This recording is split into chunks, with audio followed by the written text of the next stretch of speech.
don't know, I'm like a horrible wife, and I don't want to be a horrible wife, and I try not to be a horrible wife, and it's like, I don't realize I'm being a horrible wife. Tell me how you're a horrible wife. I don't know, I'm just not kind to him, and I don't know how to stop because I don't see that I'm doing it till after I've done it. Husbands across the country are cheering as they're listening to this.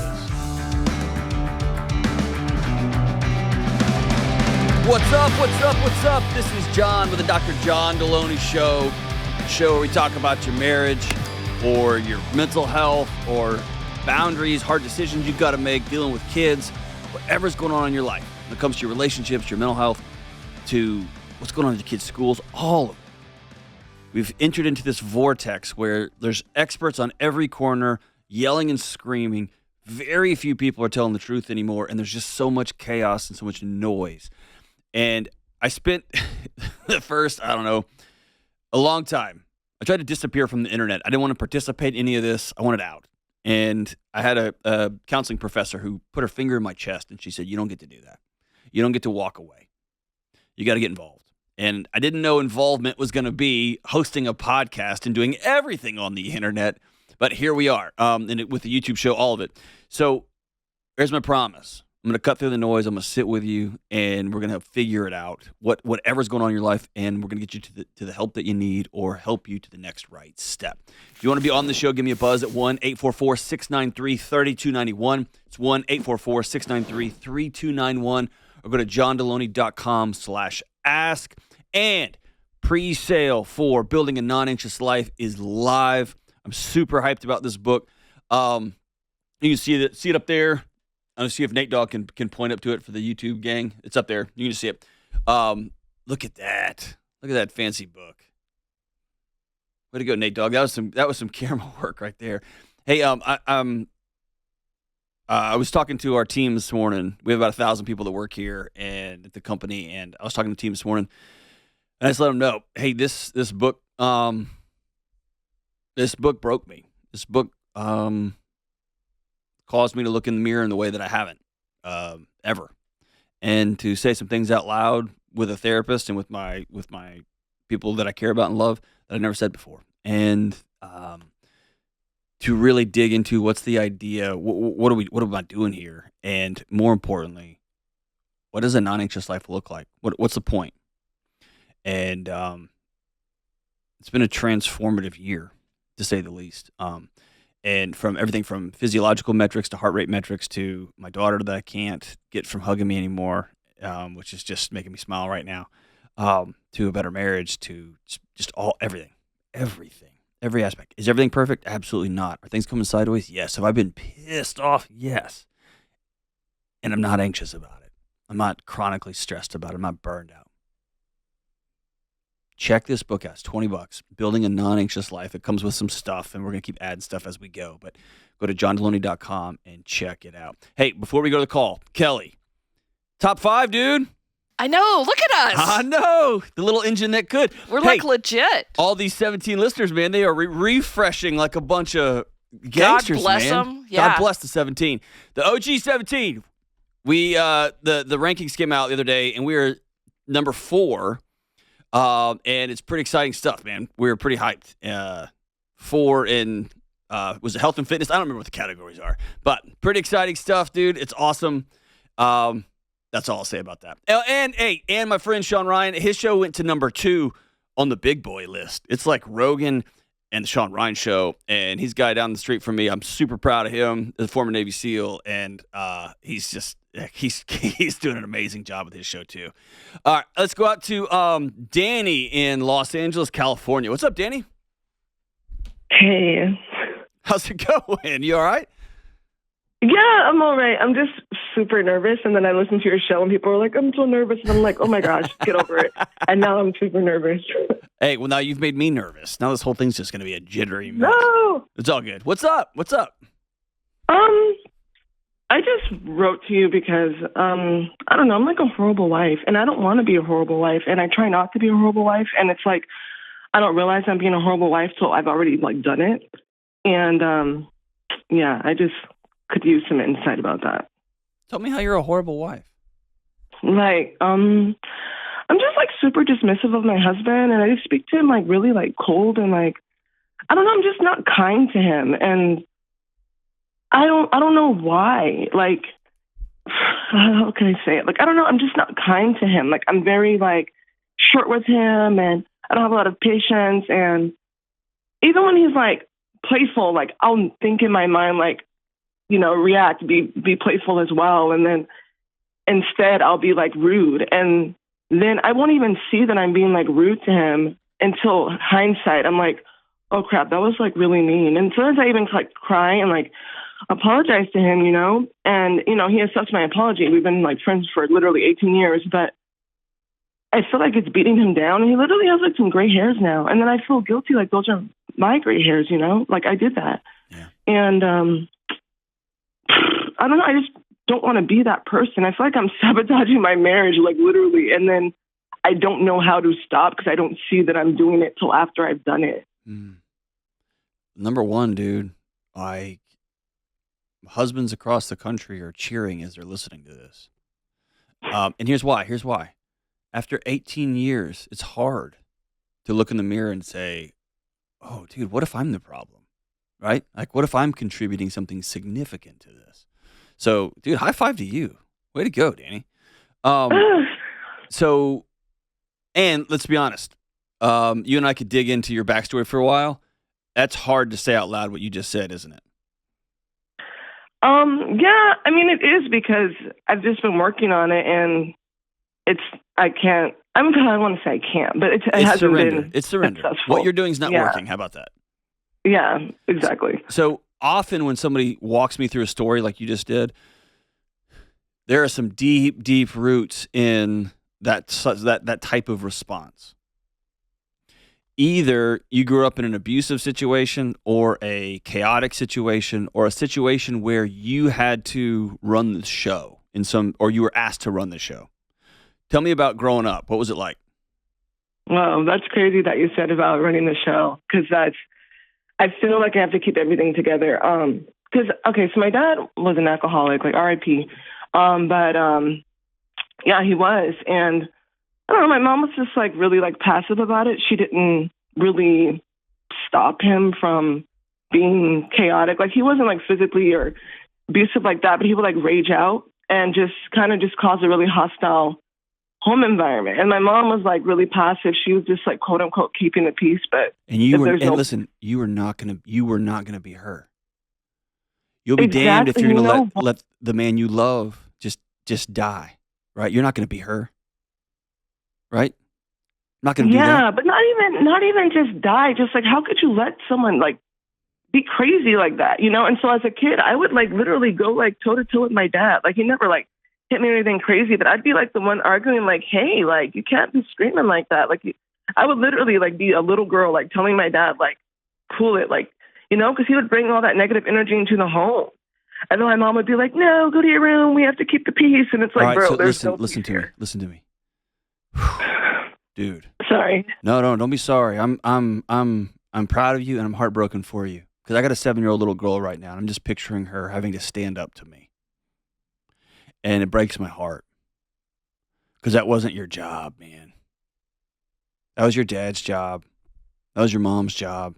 And at the same time, when you have that little girl fighting, there's also a huge part of that little girl's heart wondering, what is so bad about me and mom that you have to be like this? Or when dad's 7 beers in and he's sitting on the couch and he's right there, but he's not present. And you're wondering where he is. Kind of like a dad staring at a cell phone. And I want you to internalize what I'm about to tell you. Your nervous system, this is a part of your wiring, has equated love with that man as a fight. And so when you lean in to love your husband, your body has one path that it follows, and that is fight. That is war. And you can tell yourself, I'm entering into a space of love with a guy that I love, the guy that treats me right, the guy that shows up. He's a goofball, of course, but man, he's awesome. And you get right at him, and then war begins. Am I onto something? Yeah, for sure. So what you're going to have to decide to do, and it's nothing short of completely changing how you interact with the world. Sometimes on the show, I tell people like, man, this is as simple as you guys just got to do this and this. and then you can clear this thing up, whatever this thing is. For you, Danny, this is going to be a radical change of how you interact with yourself and how you interact with the world. And here's what's scary about what I'm asking you to do. This is what kept you alive as a kid. This is what kept your house safe. And I'm asking you to put the sword and the shield down, and you are going to feel totally exposed. And it's going to feel terrifying. It's going to feel scary. Because the only way your body knows safe is war. But you said it perfectly, and you said something powerful, but I want to one-up you. Is that cool? Oh, of course. You said you've been with this guy for 18 years. At this point, he's a part of you, right? Your hearts beat together. Your lungs breathe together. Y'all are together. And he knows you, and he loves you, and he loves how fiery you are. He loves all that. And you said, I feel like I'm beating him down. Can I one-up you on that? I feel like you're drowning my friend Danny. I think you're tired of this too. Is that fair? Extremely, yeah. So I want to tell you something crazy, okay? Our childhoods were different. My dad wasn't an alcoholic, but I did have a lot of chaos, and I did have some heavy things. Only recently, within the past year, have I done some work with a counselor who knew what she was doing, that my body has stopped fighting everything. I'm a pretty peaceful guy. I laugh all the time, just a goofball. I'm late to everything, just kind of like making my way through the world, right? But I didn't know that my body was going and churning and fighting all of the time. And I track my heart rate. My heart rate variability has escalated significantly. My heart beats per minute have gone down. That's a body that is no longer at war. Can I spin the machine up if I have to? You're damn right I can. But I don't have to. Are you in on that? Yes, for sure. Danny, I fall asleep with no medicine. I just fall asleep because I'm tired at night. My wife and I went on a long vacation recently, and a couple days in, we had the obligatory fight, and then I was like, I just want to go home, but I'm already here. And we worked it out, and we had an amazing vacation. Can you imagine that? Yeah, I can. I feel like I get in my own way a lot. But why? What does that get you? It gets you nothing. Just like shame. That's right. Like, ugh. That's right. But listen, that 7-year-old little Danny had to get her way or somebody got hurt. And so it's not wrong that your body's wired for that. But the thing that kept you alive as a kid is going to destroy everything as an adult. I'm going to do a couple of things for you, okay? Number one, I'm going to send you free of charge both of my books, Own Your Past, Change Your Future, and I'm going to send you my brand new book, Building a Non-Anxious Life, okay? But you got to promise me you'll actually read them, and I'll send you the audio books too. That way, if you're not a reader, you can just put them in your headphones and listen. Oh, I love reading, though. That would be awesome. But you got to work through the exercises in the back, okay? At the end of each chapter. That's number one. Number two, you have to get some sort of cheap journal, okay? Go to Walmart and get one. Go to Walgreens and get one. Get a really fancy one off the internet. I don't care. But what you have to begin doing in real time is you have to begin challenging those thoughts that I have to. Whenever you say the words, I have to, or I have to keep it all together, ask yourself, or what? Or what happens? We're 5 minutes late. We missed the first quarter. Is that worth my marriage? Or the burger place that we wanted to eat is full, and so we got to go get chicken. I mean, is that it? And so every time you think to yourself, I have to, I want you to stop.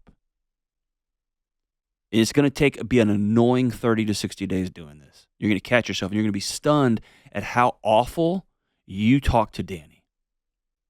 Because you're mean to her, aren't you? Yeah, I am. You got to stop. So I want you to reframe this sucker as, I'm not trying to not be a horrible wife. I'm trying to build a life that is at peace so that I can love this goofball with all the love that he's worth. Right. Yes, most definitely. And like, I don't want to show that to my kids. I'm so blessed to be talking to you because like my kids are super, super little. And I'm hoping that, I can get it together before it can cause like an issue like in my family. So let me tell you this. I've talked about this on the show a lot, but I'm going to tell you just personally, okay? And then I'm going to let you go. I want you to hang on the line, and I want you to we're going to get these books sent out to you.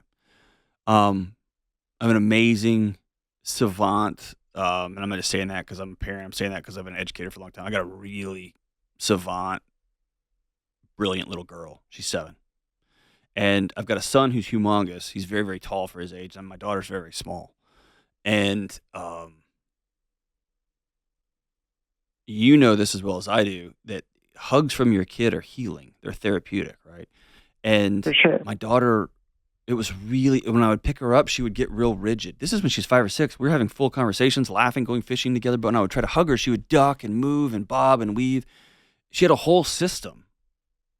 And I thought something was wrong with me. I thought something was wrong with her. I didn't know what the deal was. It's so weird. My son will hug anytime. I mean, he's super, super into hugging.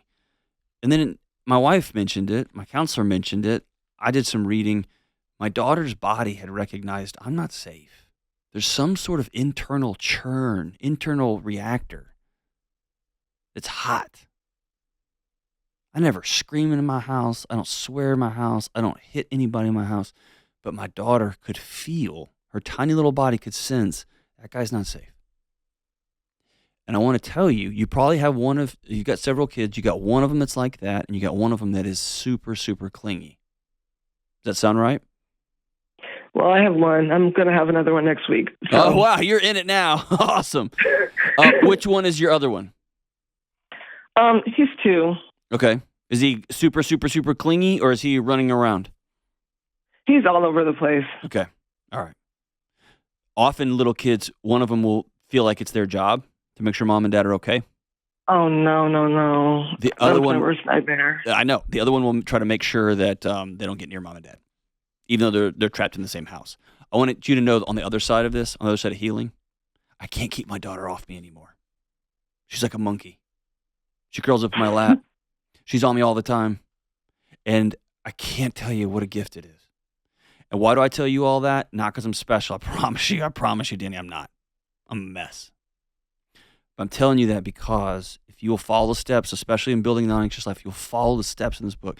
If you will walk it through and choose freedom and find what places where you can challenge your thoughts, you'll probably have to see a counselor, man. You had a tough, growing up with an alcoholic is tough. You make some of these choices on a daily basis, sometimes a weekly basis. Your whole system will slow down. Your whole system will stop being so stressed and anxious, and that will allow you to engage in another way that's not war, that's not fighting. It might be goofy. It might be silly. You're still going to be you. You're still going to roll your eyes. You're still going to be like, oh my gosh. But that edge will be off. And maybe you won't be so hateful and not so spiteful, and you won't feel so much shame about Danny. Here's the deal. Danny's been fighting fights for a long, long time. It's time to set down the sword, set down the shield. Whew. And look at this guy. Say, I love you. Do you love me too? And let him love you for a change. And don't nag, and don't whine, and don't complain. Just let him love you for a change. We'll get there. I'm proud of you, Danny. This is the moment when everything changes. Hang on the line. We'll be right back. Good folks. Slowing down is a critical aspect of mental health. Calming music, prayers, meditation, they're all great ways to find peace. And Hallow makes it easy to start a daily practice of meditation. Hallow is the #1 prayer app in the world, and you can tailor content towards your faith tradition. From scripture readings and prayers to journaling, Hallow makes it easy to practice prayer, meditate, and build a deeper, more meaningful spiritual life and rediscover true peace. Go to hallow.com/Delony today to get 3 months of Hallow for free. Hallow.com/Delony. All right, we're back. Let's go out to Richmond, Virginia, and talk to Olivia. What's up, Olivia? Yes, hello. Yes, hello to you. What's up? Nothing. Thanks for taking my call. Are you nervous? I can hear it in you. I am. Okay, don't be nervous. It's all good, man. It's all good. All right. Well, I wrote in because I found out recently that someone I went to high school with got employed by the high school in like a counselor job, and it was just deeply bothered by it. I feel like there's a lot that people there don't know about them, and I want my kids to go there, and I kind of want to, talk to the people that I am close with at the school about it, but I'm like not really wanting to open that can of worms. So just wanted to know what I should do, how I should deal with it. So you're pretty coy with a they. Is this a mean girl situation, or is this a guy that hurt you? No, it's a girl. And yeah, like we played sports together. She's just not a good person. What does that mean? Just lying, cheating, just like knows how to fool the adults when we were in high school. And, how old are you? 26. Let me just say, thank God I'm not judged right now on who I was at 16 and 17 and 18. Like, I get that. I really do. And like, I talked to my parents about this too. And they were like, people change, but like, I have mutual friends with this person, and it's just not, like, I'm sorry, but it's just not. And hold on. What do you mean? That's why You're I'm sorry, struggling. It's just not. Like, I'm sorry that I am still holding her accountable for these things, but she hasn't changed. And give me some like, examples of how she hasn't changed, how she's still lying and cheating and swindling people as an adult. Yeah. So like she, let me just try to like gather what I want to say. So she like is very much into like the hookup culture, and this is like a religious high school. Okay. She's like, she gets drunk, she uses drugs, she smokes weed occasionally.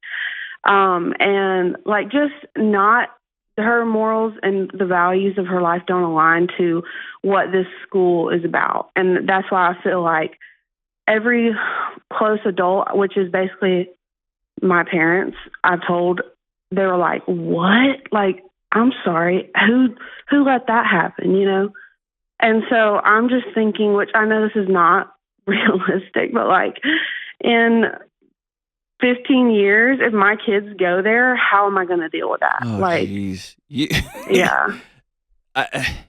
Let's let 15 years. The world's going to be very different in 15 years, I'm afraid. So, not afraid. I'm excited about it. Yeah. How do you know? How do you know she does drugs and drinks and Because I know the people she does it with. Okay. So let's do a couple of things. Number one, let's let high school go. Just let it go. And that's why I'm calling. I'm like, I don't care about this. Like, I have my own life. You do. It's in your soul. I didn't think I did. Yeah, I didn't think I did. That's better. And then this brought it all back up, and I'm just like enraged over it. Okay. You're the enraged part. Like, so let's take her out of the picture. If you heard that some local faith-based high school hired somebody that's hooking up and drinking beers, you'd probably roll your eyes. Or you would, small town, like, can you believe? Whatever. The rage comes from what happened in high school. And we could get into that. Like, you are killing yourself by not letting that go. You've probably heard the old phrase, you are drinking poison, hoping that she dies. Yeah. You're you know what she hasn't thought about in a long time? You. Or any of this stuff that happened. But you do. And it causes your heart to go up. It causes your all sorts of physiological issues here. your heart rate to go up. It's killing you. Let it go. Yeah. Don't hold it back anymore, as the great Frozen says. That's why I'm like, I don't know how, though. So, a couple of things. Number one, and we'll get to the actual issue as an adult. Number one, as a practice I started about a decade ago. I don't have to do it hardly at all anymore. Occasionally, but hardly at all. But I literally made a commitment to myself that I would stop having imaginary conversations in my head with other people who are not in the room. Yeah, and I'm good at that. And you're amazing at it, I can tell. And you always win them too, don't you? Like you drop bombs when you have these fantasies of when you talk to her and you're going to point your finger at her and you're like, and you did this, and she's going to be like, oh my gosh, you're right, I did. And it's going to feel so awesome. Your body doesn't know the difference. And so you spin your body up for war all the time. And you're never going to have those conversations. You'll never have that confrontation. And if you do, it will not go anything like you think it's going to. Yeah. And so I literally would walk through my house and I would yell out loud, nope. I've heard of people with rubber bands that they pop them on their wrist. I've heard of people who will like snap their fingers. Anything that will break you out of that cycle because it's instantaneous. Your body wants that hit. It's addicted to that cycle, that stress cycle. Get out of it. And what you have to do is you have to catch yourself. And it will take a while. But stop with the imaginary conversations. And when high school stuff comes up, just stop. Number two, you probably need to go talk to a counselor because there's probably some stuff that happened in high school. Is that fair? Yeah. Some ugly stuff. Fair? Mm-hmm. Is there stuff you haven't told people about? I mean, no, it's not that dark. It's just, I don't know. It just felt so undeserving, you know? Let me ask you this. What do you do for a living? I'm self-employed, and I'm super successful with my life. It's not about that. It's just... No, I'm just asking you. What do you do? We own our own business. Okay. Y'all are doing great? You love it? Yeah. Okay. Can you let her just love her thing too? Yeah, and it's not so much about like not wanting happiness. I'm not that bitter. It's just that I just don't think she should be in the position, you know? Okay, like, that leads me to number two. If you know of somebody who is openly violating the core tenets of a place where they work, then you have to make a grown-up decision as to whether I'm going to report that, I'm going to say something to them, I'm going to bring it up, or what.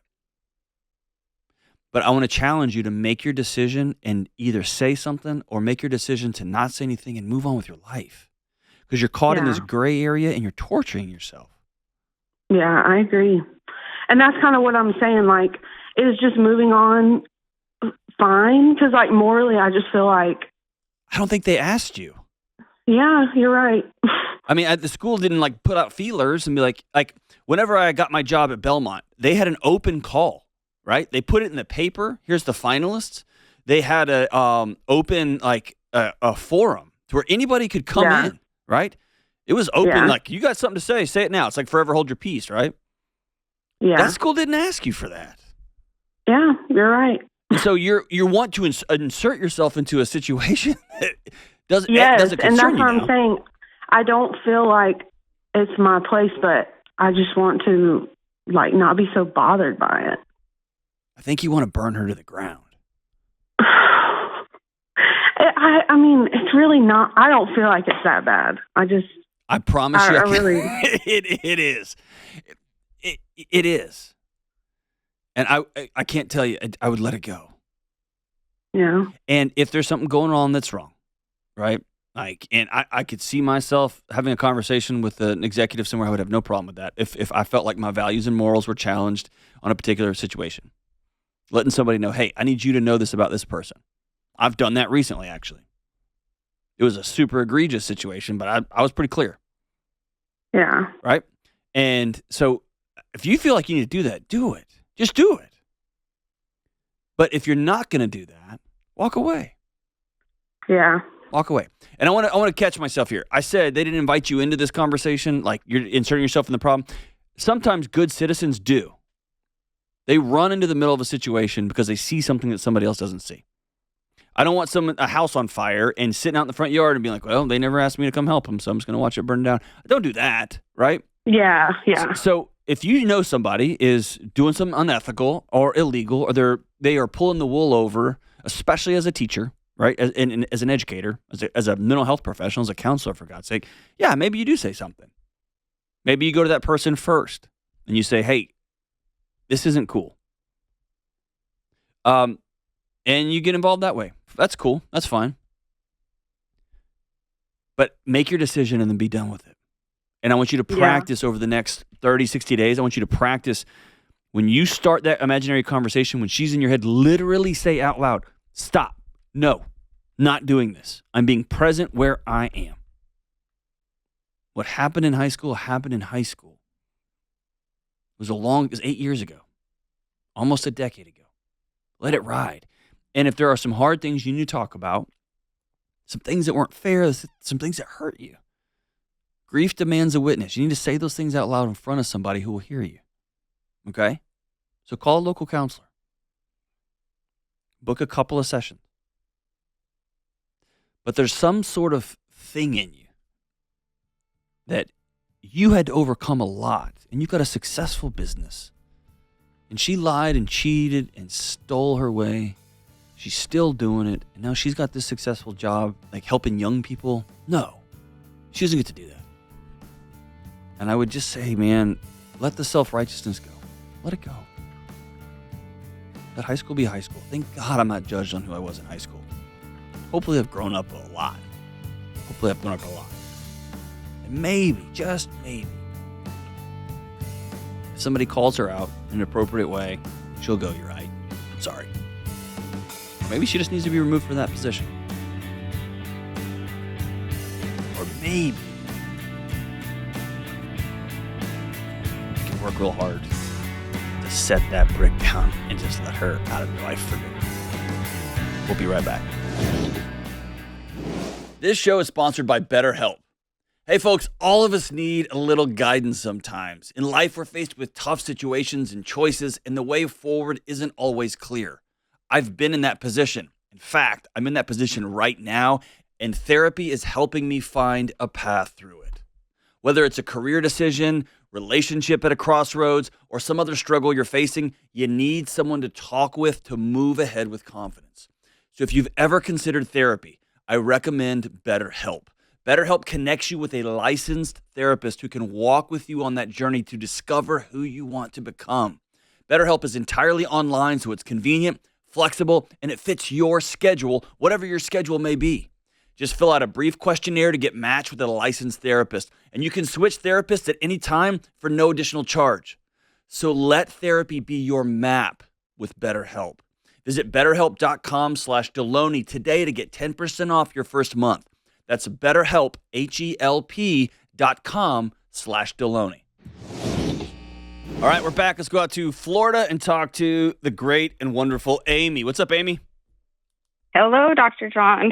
What's Thank up? you for taking my call. Thanks for calling. What's Hi. happening? I feel kind of silly with this, but I want to thank you for taking my call. My question that I Hold wrote on. in Have with... you listened to this show ever? I have, and I feel like my story is not as dramatic as most of the ones you deal with. So I was surprised that Jenna called me, actually. No, we have to be careful the show doesn't turn into Jerry Springer, so it's good just to have some human stuff. What's up? Yeah, this is human stuff. My question is, how do I cope with the anger and the grief that I feel by being blindsided by my own life? Tell me more. Okay. Well, before I start, I just want to say there's no ifs, ands, or buts. I love my kids with all my heart. The end. I know people are going to be listening and they're going to be like, oh my gosh, she's not thankful. This is one of my favorite ways people start. Like, now listen. Okay. He's great, but okay. So I love no, there's my no kids. but with this. There is no but. Love your kids. I love my kids. I can't wait to hear what happens. Okay. What comes All next? right. So my husband and I have been married 21 years. Me too. Congratulations. I know how hard that is. Thank you. Personally, that's a long time. Congrats. It is a long time, and it has been very hard. But we had 2 kids in our early 20s. That was all the kids we had planned to have. We thought, we'll have our family, we'll have our kids, and by our mid to late 40s, we'll be empty nesting. Are you pregnant? And no. Okay, all right. Thank God, I'm not. All right, I thought you were pregnant. All right. So just as we were kind of leaving the little kid fog, where you never see each other, you are just mad at each other all the time. The kids take up everything. We found out in our early 30s that we were pregnant again. So we had another kid, kind of rolled with the punches there, and we're like, okay, well, that just kind of pushes things a little bit. And 2020 rolled around, and I remember posting on Facebook how excited I was because I was just feeling like I was finally starting to feel me again, feel like myself. I've been a stay-at-home mom this whole time, and you just kind of get lost in it. You feel invisible. You feel like you don't exist and that you just aren't even a real person anymore. And I know that lasts while the kids are small, and as they get older, it kind of goes away. But anyway, 2020 came. I was about to turn 40. I posted that on Facebook, and a month later, I found out I was pregnant again at 40. And from that moment, I lost it. I immediately fell into like a deep grief, like grieving what I thought my 40s were going to look like. Okay, I'm trying not to cry. No, cry away, dude. Listen, you're right. You are right. I feel angry a lot that I had to start over at 40. I feel angry that as my older kids are transitioning, that I don't get to transition with them. I feel like I've been stuck at the starting line for nearly 20 years, and my friends are all starting to empty nest and going on trips with their husbands and finally starting to live again. And I haven't been out to my dinner with my husband in months. We don't see each other. We have no time together. We've been living in a little kid fog for 20 years, and I'm just grieving so hard that I'm 43, and it feels like I'm going to be invisible for another 20 years, and I won't get to live until I'm 60, and I'm just so spent. I'm emotionally spent. I'm physically touched out. I look in the mirror, and the person I see just keeps getting older, and I feel like my life has just been stuck in the same season for so long. And I love my children with all my heart, but I don't love my life, and it fills me with guilt every morning and grief and anger. And I know it sounds selfish, but it feels like I don't exist. And I feel like I have so much potential that will never get to see the light of day. And I guess I'm calling in just to say, how do you have any advice how to cope with this? Yeah. Well, one, thank you for saying all that out loud. Yeah. It helps. Have you ever said it all out loud like that? I don't think so. Yeah, maybe bits and pieces. It felt like it all came. Hey, I'm proud of you. Okay, I vomited on you. Yeah. That's what we do here. That's my job. That's my job. I don't think for 1 second that you don't like your kids. Not for a second. Okay, so I want to take that completely off the table. And anybody, hey, listen, do not read the YouTube comments because there's going to be morons that are posting like, oh my gosh. I know. Don't read them. Okay, I know. You promise? Yeah. I promise. Okay, I know people that don't have kids are going to be upset. People who think I don't appreciate them. I do. I love them with all my heart. That's not it. Okay. Number 2, getting pregnant with number 4 at 40-something absolutely is right to grieve what you thought was about to be a whole new a chapter of your life. Yeah. 100%. You had a picture painted. Yeah. And it went away instantly. And you were faced with that, I call it like the guilt, shame, teeter-totter of, I don't want this. Oh, great mom. And then it smashes the other side, and you're like, oh, what a loser. And then it's like, oh, so yeah, you got to get off the teeter-totter, number 1. Okay? So you're right. You are right. And here's what I really want to challenge you on, though. Can I push back on the whole model you've created? Yes, please. You have fallen prey to one of our culture's most insidious traps and lies, is what I would say. Okay. Okay? Here's what it is. that there is some magical finish line somewhere.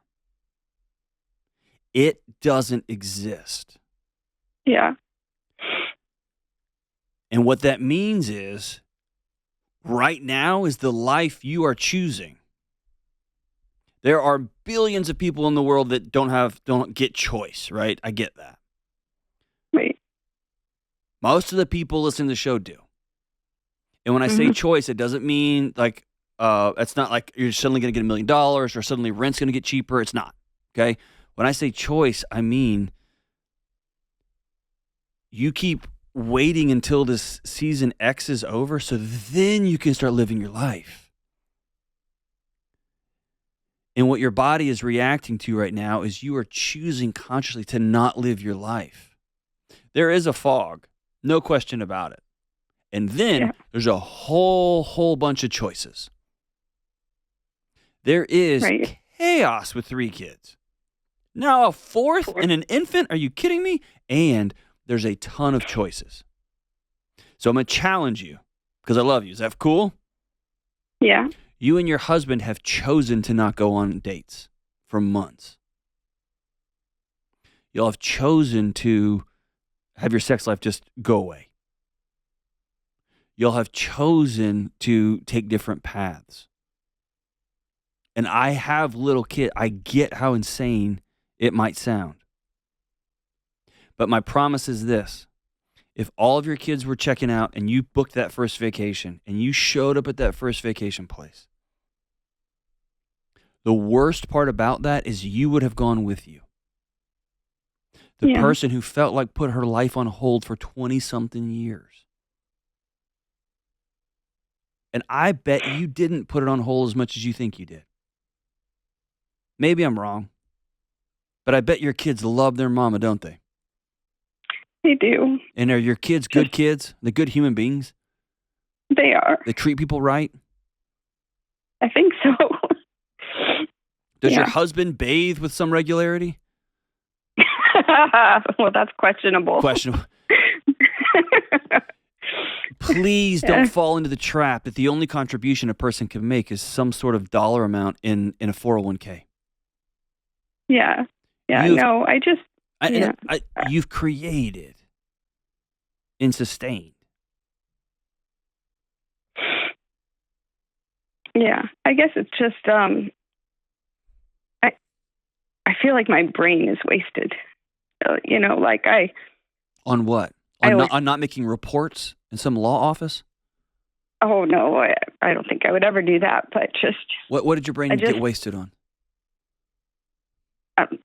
Sitting down and playing Barbie dolls and just mind-numbing stuff that I've done day in and day out. 20 years already, and I just... You've created neuronal... you've created... yeah, it's not even a word. You've created... I'm trying to think of a non-nerd way to say it. It's okay. You can be a nerd. I like that kind of stuff. I like the brain stuff. You've created brain maps for your kids. Yeah. You've created their wiring. You've created their nervous system with them, co-created it with them. Yeah. You could build a residence hall at a college, or you could, as an architect, or you can, I don't know, build a small company, or you can build a human. Yeah. And they're all, at various stages, mind-numbingly boring. Insanely boring, insanely frustrating, insanely rewarding. Yeah. But there's another story here. Underneath this role you found yourself in is a woman who, for whatever reason, does not like saying out loud what you need.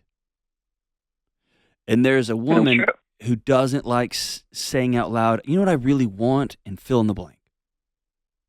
That's the part that I think has gone to waste. Is your voice. Yeah. Where did she go? I think she's been gone for a long time. I think you're right.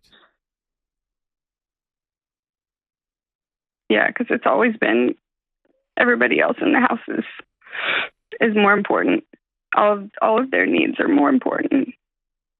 And I would tell you that's a curse of modern parenting. Yeah. Because if mom's not well, you've got nothing to give. If your pitcher's not full, you've got nothing to pour into your kid's pitcher. And that's how I feel right now. It is. Especially thinking about, I'm spent. Yeah. But the solution to being spent is not a season of doing nothing. It's not a season of comparative analysis, watching your friends, because I promise you this. I promise you. You're going to have friends that go on a couple of their vacations, and they're like, oh, my gosh, ah, ha, ha. And then they're going to come over to your house, and your daughter's going to crawl up into your lap right before she goes to bed. And one of them's going to have a tear go down their face, and the other guy's going to be tough, and he's going to go, man, I miss that. Okay? Everybody's wondering what it's like on the other side of the fence. Yeah. And the key to being well is being okay with what side of the fence you happen to be on. And there is no going back. Where I gotta get. You're there. You have a fourth kid. How old's your kid? 3? Oh, yes, I know. 3? Yeah, I have 4, and I can't change it. I know that. I think I'm just trying to figure out how to be okay with this. I don't want you to just be okay with it.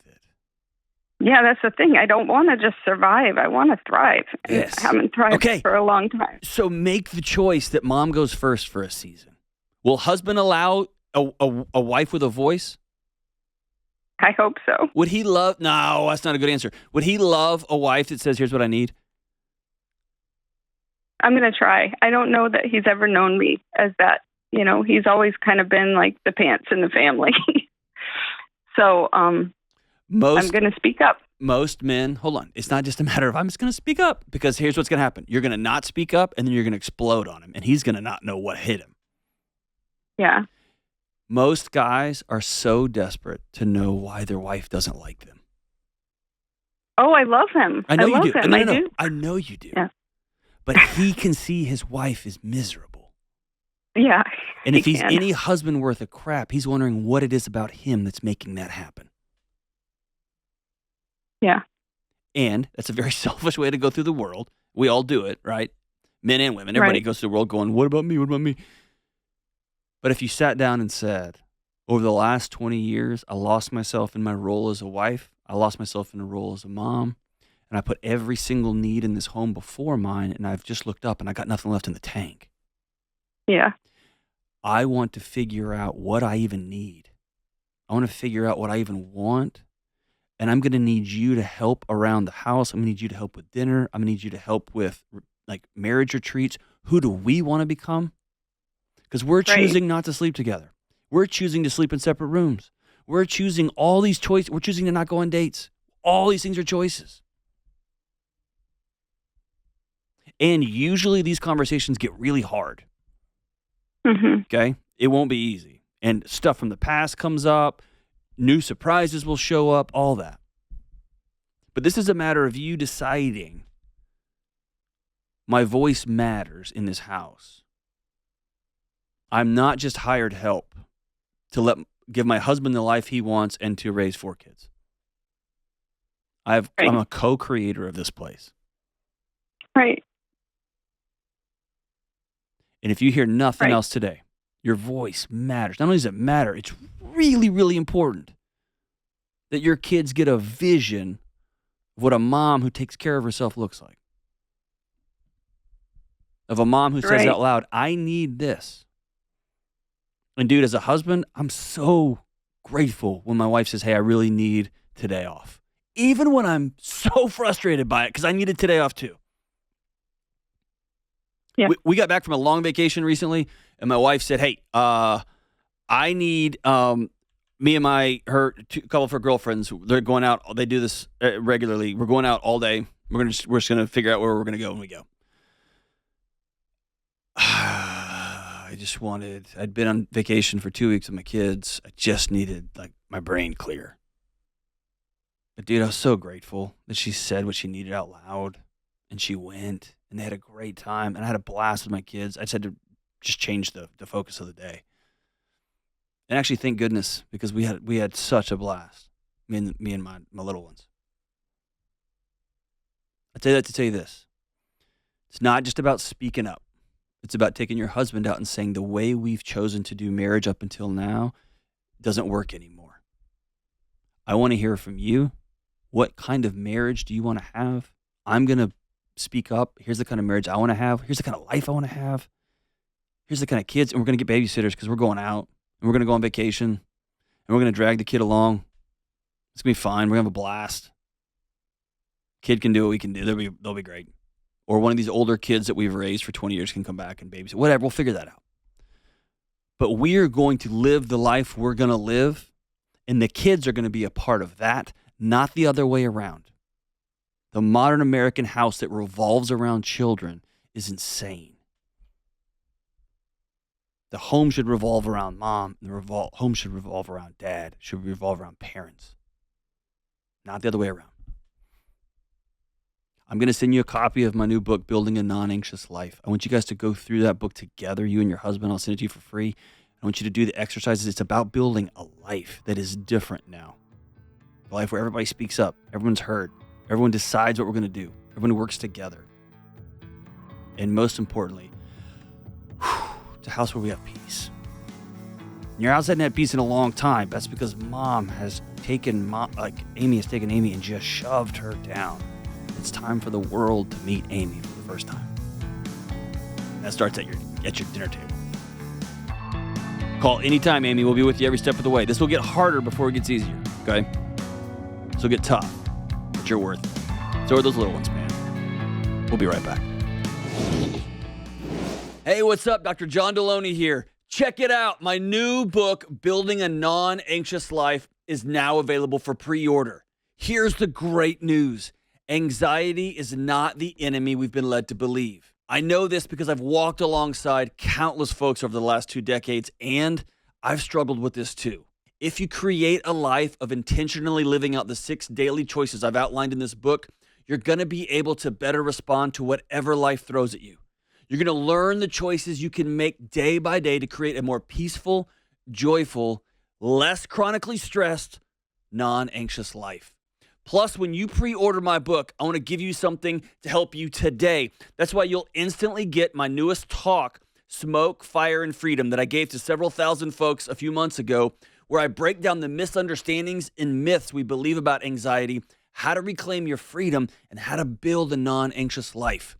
So pre-order Building a Non-Anxious Life today for just $20 at johndelony.com. All right, we're back. We were just talking offline. The movie's Hot Rod, is that it? What does he say? He's like, what? When? It's, say what in what way? So, words with WH are awesome, and Andy Samberg is the best of the best of the best. Please bring back Brooklyn Nine-Nine, please. But today's song of the day is by Wheatus. How do you say it? Wheatus? Wheatus. Wheatus. Dude, a group of guys got in a room and they're like, dude, we rock. What should we be called? We should be called Devil Dragons. Or, I got one, guys, Wheatus. And they're like, yeah, okay, we'll go with Wheatus. Wheatus, dude. The song is a shout out to our second caller.